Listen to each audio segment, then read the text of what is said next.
everybody. Welcome to episode 9 of Empowering Educators. I am Kacey Forks. And I'm Chad Anderson. And we're coming to you from the Hill Country in Texas, Boerne High School in Boerne, Texas. Beautiful day out. Yes. All right, so if you've been with us, we like to talk about instructional strategies. We are both instructional coaches. And we just we have guests in here frequently, but not today. We're just rolling solo. Today's a good one. We are talking about test review strategies. We are sort of in the season of testing right now. We're coming up into it. We've had interim testing and benchmarks and ECRs and all the acronyms you can think of. We're coming up to STAR and AP exams and TELPAS and all the things. Yeah. Everything that entails. Yeah, so we one of the things we do is we help track the data all year. Yes. So as our teachers are assessing our students, we're tracking the data. And so we have created monitor lists for students, monitor lists for the standards that need to be reviewed, skills. Yep. And so that's been building and a work in progress. And yeah, we're getting to the point now, we're getting to where we've taught the curriculum. Yep. So then it's time to review. Yes, Review the strategies. So what does that look like? How do you review? I know. So the first thing is we establish a focus. Yeah, right. And establish what are the main skills, the main concepts that are tested, looking at historical data to try to help, because we can't teach everything. Absolutely. Or reteach it. Right. We can't reteach it during testing, or you shouldn't anyway. Right, and having all of that data that we have accumulated over the course of the year is incredibly helpful. We also have things like the lead forward frequency distribution charts, right, which show which TEKs have been tested the most and even the questions that are there, so the teachers can look at those question stems and what that looks like and how to really focus on those. Right, yeah. And we're going to be talking about lead forward with some of the strategies here. It is a instructional and testing platform that we use in Texas. Yeah. And a lot of brain research behind the strategies that they use. Yes. And but then it also does have the analysis of where we can focus our attention on, the standards units that get tested the most to try to help the kids be as successful as possible. Right. And for anybody here who is not, anyone watching who is not from Texas, our standards, a lot of states have the Common Core, we have the TEKs, which is the Texas Essential Knowledge and Skills. So if you hear us referring to the TEKs, that's what we're talking about. Yeah. And so I think stated, like, when you get to the review, it's not a time to review the whole curriculum. And that is something that I think we've probably both seen and probably both have done at some point in our career. And that's not what the review is for, in order to maximize success. Right. And you have such a limited time, right? When you're really just trying to kind of hone in that little bit before the test, you really have to, like you just said, maximize your time. Yeah. One of the really important things too is to look at that recent data or just sort of cumulative and what are the gaps you're seeing? What are those standards that the kids are really struggling with? And again, coming from an ELA background, I can tell you making inferences is a huge one. That's always something that kids struggle with, and it's a huge umbrella. And there's so many things that fall under that. So it's really kind of focusing in and driving home those standards that are the kids struggle with. Yeah, and that has been part of our PLC work with our teachers and part of our coaching cycle works that we've done is addressing those gaps. Yes. Okay, you see the gaps, and so we have been trying to catch those along the way. Right. And especially on those high tested standards. And high tested skills. So we've been working on that, addressing that, and then so hopefully, this is a review where we're just highlighting things. Right. So one of the things that's important to do is to sort how you're going to review. Like make a plan. Like what is that going to look like? How are you chunking these things that you're going to review? Yeah. So an intentional plan, and it is something that we do with our teachers. And again, we're referring to our end of course EOC exams, but also our AP testers, so we want to keep this in mind as well. So when we're working with our teachers in PLC, as well as semester exams, intentionally plan. What is it you want to review? How many days do you have? Do you have 4 days? Do you have 5 days? I would say we're on a 90-minute block schedule. So say it would be up to 2 weeks. Right. I don't know many teachers that do have a full 2 weeks, but they have between a week and 2 weeks in that time frame. To do that. I know, and that coming from a place that did not have the block schedule, I always have to keep that in mind and think, oh yeah, you do need more time because you don't have, that when you have the block schedule. It's every other day. Yeah. So, yeah, and one of the things you kind of touched on already was you don't want to throw anything new into a review. A review is strictly things that we've already covered in class, that we've already gone over, that the kids should have been exposed to already, because throwing something new in there just sort of negates what you're trying to do. Yes, and even some of the strategies that we're going to talk about, it's a good idea to have your students introduced to those. Yeah, absolutely. So that when you are doing those, it's really focused on the learning and them showing their mastery as opposed to teaching what the rules are for the activity. Right, absolutely, because that is important, and they need to just then the focus can be on the learning and the review. Yeah, for sure. So and I guess so when you sort, so we talked about the focus, and then so now with the sort that you organize your days specifically into those top units, skills. Right. So for social studies, for example, reading strategy is going to be crucial. They're going to be getting excerpts, and so we should have been teaching them a reading strategy when they see that, and then be able to break that question down.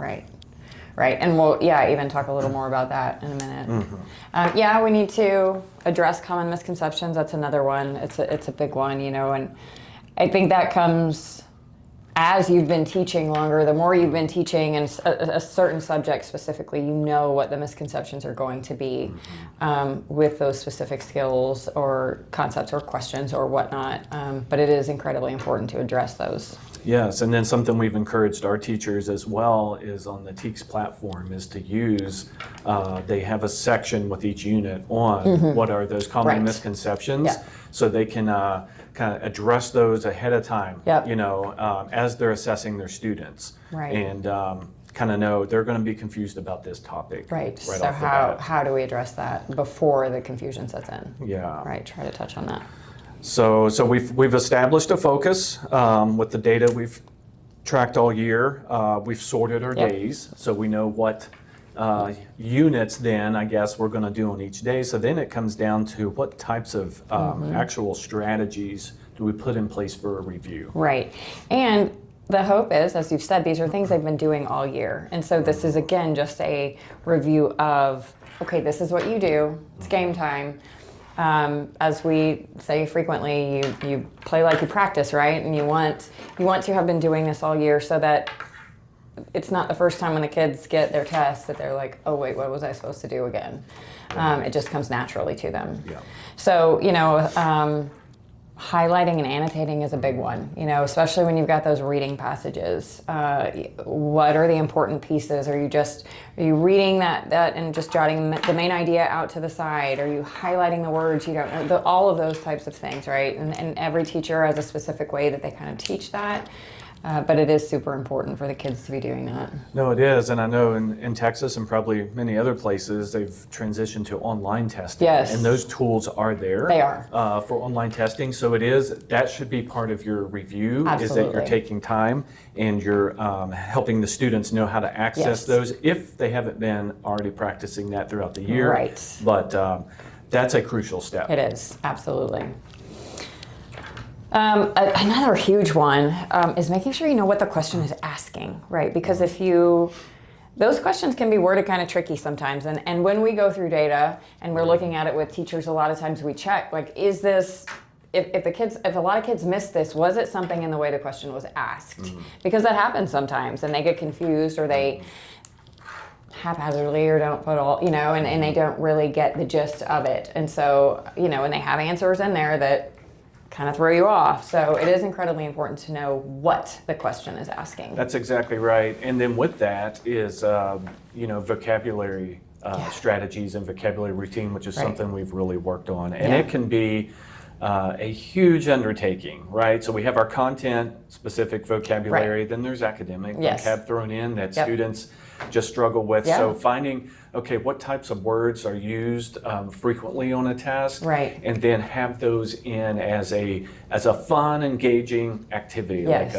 like I know I'm doing an observation today, and it's a vocabulary headband, right? And so the word is up, and then they've got the other student has to give descriptions for them to be able to guess what that word is, and that just keeps that in front of them. But addressing for what is the question asking, that's a key thing. Looking at those questions that they've already pulled. We have released questions, and so we can pull out key vocab that students will be confused struggle about. with. Absolutely. And you bring up a good point too, or I just want to mention, the ELA tests, the students have access to dictionaries online, so they are able to read those or highlight those words and get the definition. Now the tricky part is, again, this is practice, and are they doing that? Are they accustomed to, just making sure? Because a lot of times if they aren't used to doing that, they don't do it, or they forget that they have that option, and they don't have it on the other tests. It is just ELA, but. No, it must be nice, Kacey, to really be able to is, have a dictionary. Chad, actually. Because it's quite lovely. In social studies, we're reading excerpts, and it's English words that no one uses anymore and hasn't for a couple hundred years. So, it does present its challenge. The strategy there, hopefully, is I've always taught, read the question first. Yes. And that goes to the point we started this little conversation with. What is the question asking? Right. So if I read the question first, then I have an idea, and I can go to that excerpt and I can investigate it as opposed to read it. Yes. Because I have an idea of what I'm looking Correct. for, and teaching them to look, okay, what is the date? What is there a title? Is there an author? That then gives me an idea of what it could be asking, and then we'll talk about looking at the answer choices, but I look at them and I try to prove one right. But start with the question, because the kids are going to tap out. They're not, if it's an excerpt and it's, more than a line and a half, which they are, they're not going to read it. Right. So teaching them how to read, or tricking them, I guess, into reading, basically what the strategy is what we like to do. And since we don't have a dictionary available for us to look up some of these words. Right. Yes. Well, and hopefully in their classes, they are also learning to use context clues so that they...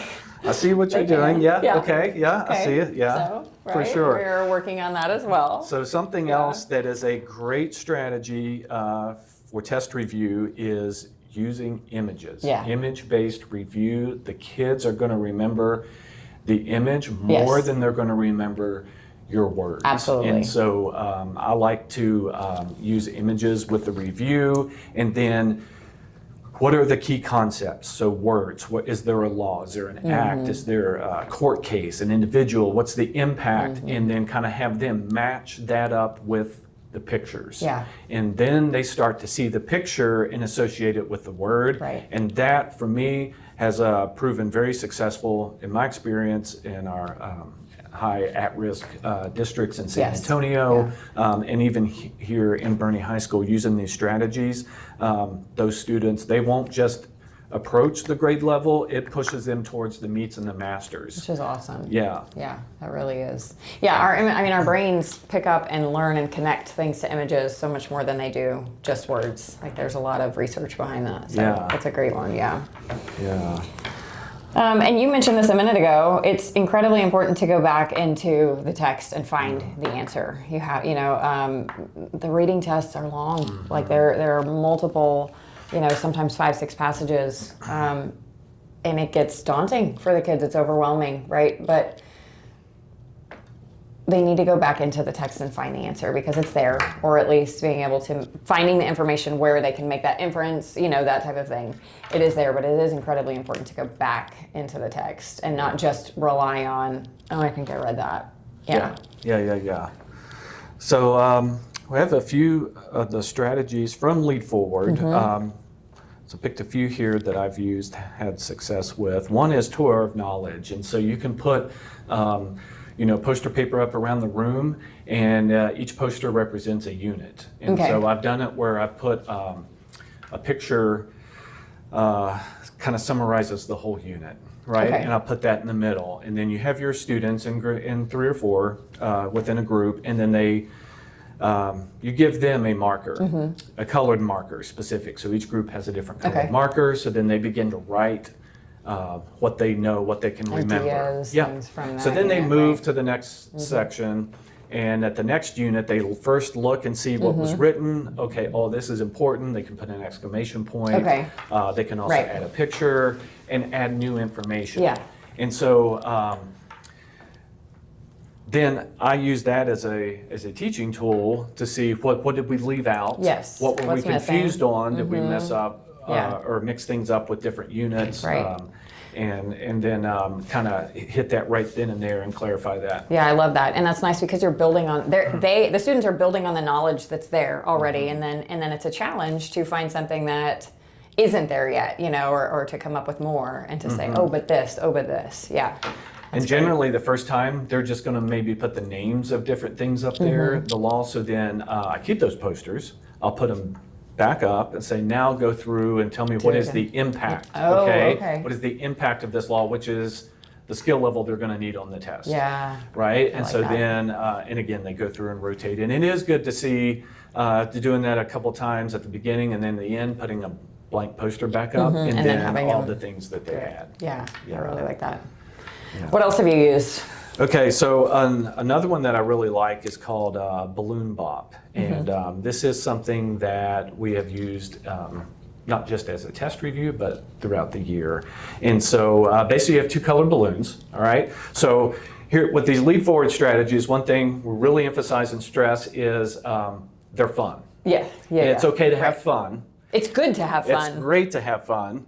But also this thinking skill associated with the fun is the main thing. Right. Right? So are we using balloons? Yes. Okay. Are we bopping them around the room? Yes. But Sounds like a blast. it is fun. But the students are, they're justifying, they're eliminating and justifying. So first you hand the balloon around in your group. So you have 2 colors. So let's say it's a blue balloon. It gets handed around and there's music playing because we're having fun. So we're standing up. Research says our brains are fired. We're moving around with the balloon. When it stops, if I'm holding it, I've got to eliminate a wrong answer choice. Okay. Okay? And I've got to justify why. Okay. Okay? Once I do that, then the rest of the group, the 2 or 3 who are in the group, they then need to eliminate another answer choice, so we get it down to 2. Okay. So the idea is if we can get it to 2, then we have increased our chances of getting the answer correct. Right. I think I skipped ahead there. So we pass the blue balloon around, and then we eliminate an answer choice. Okay. I think that's step 2. Okay. So actually, step 1 is when the balloon is passed around. When it stops, I say how I would begin to answer the question. Okay. Okay. So wait, can I interrupt you real Yeah. fast? Do all the groups have different questions, or is it the same question? So you can do it. Either you can do way. it either way. Okay. But yes, I like the idea of putting our eyes on as many questions as possible. Okay. So it would be a good idea to have multiple questions because then you can do this activity and just rotate. the Right, question. and then everybody sees right? all the different. Yes. Okay. So, so if I were going to start this over, I would say, we pass it around. It gets stopped with me. I explain how I would start to answer the question, Okay. which hopefully if they've been in my class, it's read the question first. Then the group gives another way they would start the question. So you put that balloon aside, you take your green balloon, you bop this one around, and then that's where, when the music stops, you get it. Now I eliminate an answer choice, justify why. The group does the same. Now we're putting both balloons. So we're handing a balloon, we're bopping a balloon, Okay. and then Balloons when everywhere. Balloons are everywhere. Once it gets stopped, the music stops, then, okay, the blue balloon, then I've got to pick the correct answer and justify it. And the green balloon, I'm going to show why this last answer is the wrong answer. So we're analyzing the question. How do we start it? We're eliminating wrong answer choices because, and this is the right answer because.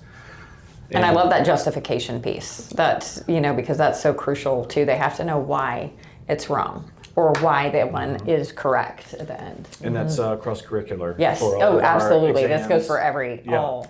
Yeah, it's one of the things we were have on to talk about, like just eliminating those wrong answer choices, and that's a great way to do it. It gets the kids in the habit of that, but in a fun way where it becomes something that then they think, oh, I need to make sure and do this. Oh yeah. And maybe they're popping balloons Yeah, around so I in mean, their are the head. kids having fun? Yes, they're having fun. But are they also answering state assessed questions? Yes. And justifying their answers, which is also cross-curricular in everything. They have to be able to do that. So yeah, that's awesome. So those are just a couple. I will talk about one that I've been using again here this year is the game Jenga. And you can give a test bank. You put the kids usually in pairs. Yeah. And so they play Jenga. When they pull a Jenga out, it'll have a question number on it, and the other team has to give them a question from a unit to answer.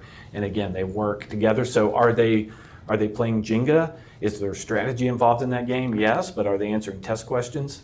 Yes. And such a simple way to make it fun, right? Yeah. To add some interest into that review. Yeah. Yeah. So we've done that. We've done spoons.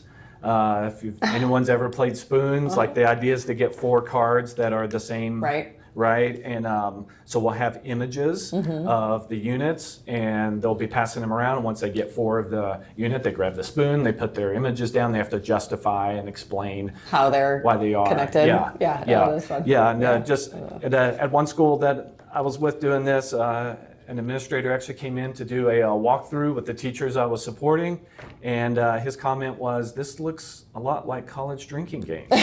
And my response was, "Yes, and your students are very good at this." Yeah. So, Yes, it does. And so, it's going very well. but yes, the point is they're having fun. yeah. But the skill involved is on the review of and highlighting those key topics and key skills. Yeah. Those are awesome. I love them. Yeah. Yeah, so we've got some high energy engaging review activities, which is what we need, right? But focused on the learning. This is just kind of a little review of all these. Yeah. Again, the hope is that you're not pulling anything new in. This is all the review. This is all the things we've talked about all year long. Now we're just really focusing and honing in on remembering those. And here we go. I'm going to talk about the beauty of the ELA again. All right. Okay. Our skills are so recursive. I mean, they just cycle throughout, and it's not something new every unit. It's not something, the rigor increases, of course, but, it is difficult when, with something like social studies where you have 87 million TEKs and throughout the year, and you're really having to learn all of this. And then so when you get down here and it's March and you're going back and trying to remember what you learned in September, I mean, that's a lot to go back to and remember, and science and math, same thing.